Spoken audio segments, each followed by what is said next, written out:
আজ কলেজে আছে সেমিনার, তো সকাল সকাল আমি কলেজ পৌঁছে যাই। কলেজে গিয়ে রেজিস্ট্রেশন কমপ্লিট করি আর টোকেন নিয়ে চলে যাই ব্রেকফাস্ট আনতে।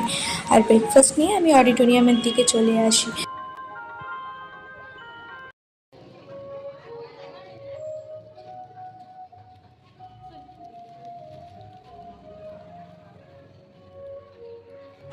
তারপর অডিটোরিয়ামে একটা জায়গা দেখে বসে পড়ি আমি। তো তারপর দেখাচ্ছি তোমাদের এখানে কি কি পেয়েছি।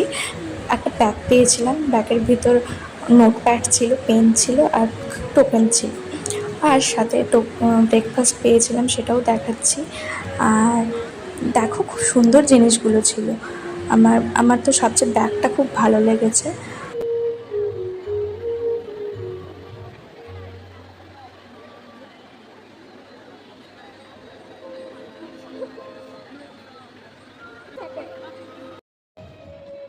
তো ব্রেকফাস্টের জন্য এই মিয়ামোরের প্যাকেটটা দিয়েছে। আর এই প্যাকেটের মধ্যে বেশ ভালো ভালো আইটেমগুলো ছিল। আর দেখতে দেখতে প্রোগ্রাম শুরু হয়ে যায়। তো প্রোগ্রামের প্রথমেই আমাদের একটা উদ্বোধনী সঙ্গীত দিয়ে শুরু হয়। আর কিছুক্ষণ সেমিনার চলার পর আমাদের টাইম চলে আসে লাঞ্চের। তো আমি 2টোর সময় লাঞ্চ করতে চলে যাই। লাঞ্চ করার পর আমি এই স্টলগুলোতে একটু ঘুরতে চলে আসি। লাঞ্চে ছিল জিরা রাইস, চিকেন কষা, ফিশ চপ, চাটনি, পাঁপড়, মিষ্টি। এই স্টলটাতে জুয়েলারি আছে আর কিছু পেন্টিং আর্ট। আর এখানে উলেন মেড আর হ্যান্ডমেড সমস্ত জিনিস ছিল।